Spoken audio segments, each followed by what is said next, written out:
Ontem nós tivemos o debate da TV Record para a Prefeitura de São Paulo e eu gostei muito da participação do Guilherme Boulos. Boulos está pronto para ser o prefeito de São Paulo. Só que ele tem um problema, que é o que falta para ele vencer essa campanha.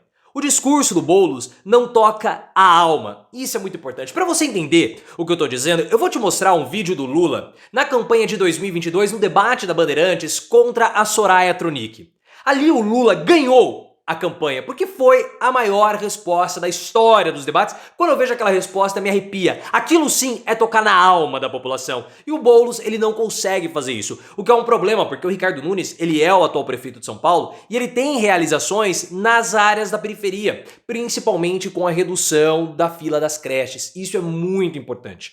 O Pablo Marçal, na minha opinião, teve também uma boa participação, mas acredito que não vai dar tempo para o Pablo Marçal recuperar todo o tempo que ele perdeu ao longo do mês de setembro, querendo fazer aquelas bagunças, Bukele, Trump, não vai adiantar uma postura dele mais normalizada, ainda mais que ele perdeu o apoio do mercado. Mas pode ser que exista, sim, voto envergonhado do Pablo Marçal, que está, na verdade, com o Ricardo Nunes. Você vai colocar nos comentários? Eu quero saber alguns pontos aqui para a gente poder discutir. Ponto 1. O que você acha do Guilherme Boulos? O que falta para ele? Ele está pronto para ser prefeito?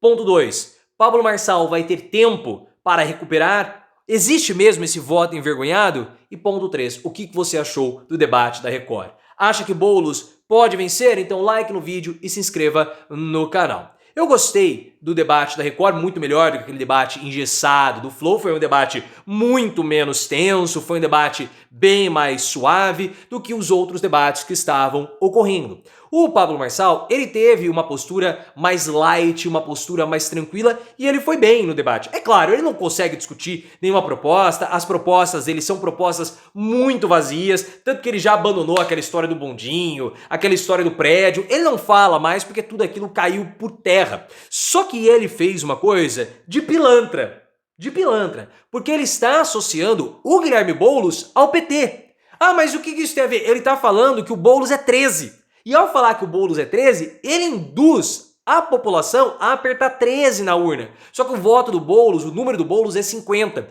E o Marçal, como ele está atrás do Boulos, ele quer fazer com que esses votos, ele quer induzir a população a apertar 13 na urna para que haja votos inválidos para o Guilherme Boulos, para que ele possa ir ao segundo turno. É uma estratégia de fato muito suja do Pablo Marçal. O Boulos, por sua vez, foi bem no debate.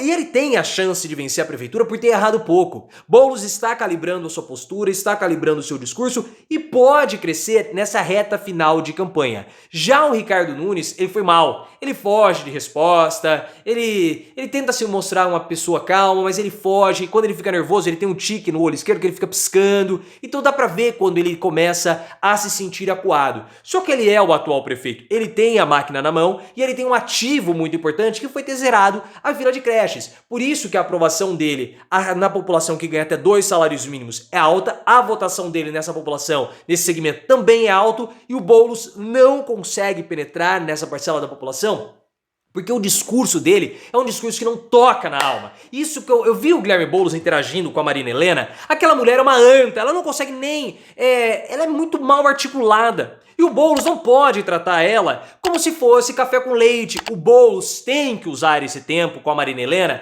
para ir para cima dela e dialogar com a população mais pobre, igual o Lula fez em 2022 com a Soraya Tronic. O debate da Bandeirantes, o Lula estava mal naquele debate, foi o primeiro debate. Ele estava sem voz, ele estava meio sem energia e ele parecia que estava guardando ali para dar um tiro. Eu até lembro dessa minha análise que eu falei para vocês, olha, o Lula venceu o debate com apenas um tiro.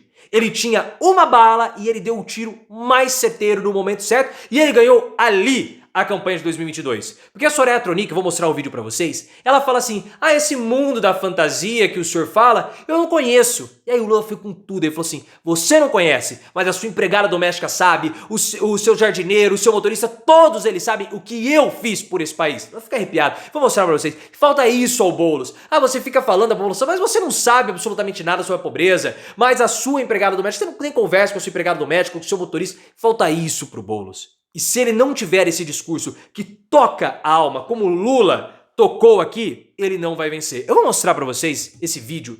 É incrível. E perceba a forma como o Lula olha, ele tá com fúria nas palavras. Ele falou de dentro mesmo, veio do fundo da alma do Lula esse discurso muito forte. Olhem só.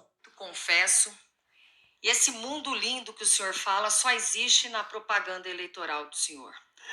Olha agora. A segunda coisa que eu queria dizer para a candidata Soraya é de que nesse país se consegue falar muita coisa, e a senhora disse que não viu esse país que eu falei acontecer. O seu motorista viu. Aí, ó. O seu jardineiro viu. A sua empregada doméstica viu. A fúria dele. Você pode perguntar para a sua empregada doméstica que ela viu que esse país melhorou. Semblante ela viu que ela dele. podia almoçar e jantar todo santo dia, que ela podia tomar café. Ela viu que o filho dela poderia entrar numa universidade. O seu jardineiro viu. Era porque os pobres efetivamente cresceram nesse país e conquistaram cidadania. Talvez a senhora não tenha visto, eu não sei se a senhora votou favorável à legalização do emprego da empregada doméstica. Mas ela viu que melhorou a vida dela. Ela viu que ela foi respeitada. E é assim que vai voltar a ser. Ele arrebentou aí. Ele tava cansado, tava mal. Mas com um discurso desse, não tinha como, até babei, cara. Não tinha como o Lula perder. É isso que falta ao Boulos. Ele tá pronto para ser prefeito de São Paulo. Talvez até para substituir o Lula. Mas ele de dar aquele... Ele não consegue. Ele não vai. Falta isso. Falta essa paixão de tocar a alma que o Lula fez. E o Pablo Marçal, eu vejo que ele foi bem no debate, tentou adotar uma postura mais soft, e depois de 3 semanas ruins, ao longo de todo o mês de setembro, ele teve uma semana positiva. O Datafolha mostrou que ele cresceu um pouco, um crescimento que, na minha opinião, é irreal, não mudou absolutamente nada. Veio de voto útil da Marília Helena e ajuste estatístico. E aí, o debate da Record, para finalizar a semana, e ele também foi bem. Só que eu vejo que depois de 3 semanas muito ruins, não vai dar para o Pablo Marçal. Ele perdeu muito tempo, porque ele atua com aquela estratégia da economia de atenção. Em agosto, ele conseguiu a atenção. Ele chamou, ele se tornou um candidato conhecido e deslanchou nas pesquisas. Chegou até os 20%, que é mais ou menos o patamar desse tipo de candidato que nós falamos lá atrás. Só que depois ele não conseguiu mais fazer absolutamente nada. Ele tentou criar outros factoides, foi lá falar com o Bukele, não deu. Aí uma história de carta do Donald Trump que foi desmentida. Aí ele tentou desmentir de novo, foi desmentido de novo, porque o grupo que enviou a carta para o assessor dele, Pablo Marçal, é um grupo que nem faz parte da campanha do Donald Trump. Aí tem a farsa da mão quebrada, que não tem fratura nenhuma, ele insiste que tá fraturado. Então ele perdeu tempo.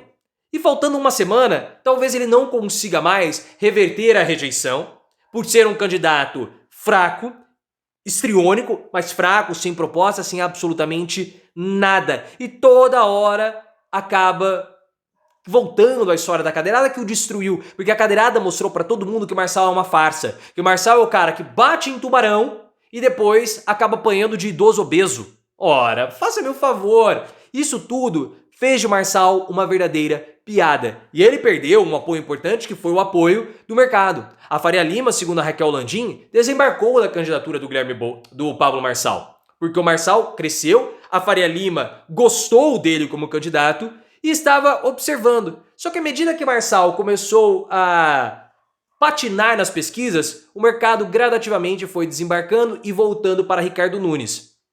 Porque o mercado teme que Boulos vença a campanha de São Paulo. E entre Marçal e Nunes, Nunes tem mais chances de ganhar. E nessa reta final de campanha, o Marçal patinando ao longo de 3, 4 semanas, o mercado não vai para o Marçal. O mercado pode ir para o Marçal caso ele supere o Ricardo Nunes e vá ao segundo turno com o Guilherme Boulos. Aí, naturalmente, o mercado irá para o Pablo Marçal. Isso pode acontecer? Até que pode, eu acho difícil. Mas a campanha do Ricardo Nunes está em alerta. E por quê? Porque, segundo dados da pesquisa Quest da semana passada, apenas 44% da população que diz que vai votar em Nunes diz que pode mudar de voto. Ficou confuso o que eu falei. Então, de todos os votos em Ricardo Nunes, 44% dizem que podem mudar de candidato. É um número alto, muito, muito alto. Então, essas pessoas podem migrar para Pablo Marçal ou até mesmo para o Guilherme Boulos. E o Datafolha corroborou com esse dado da Quest, porque apenas 16%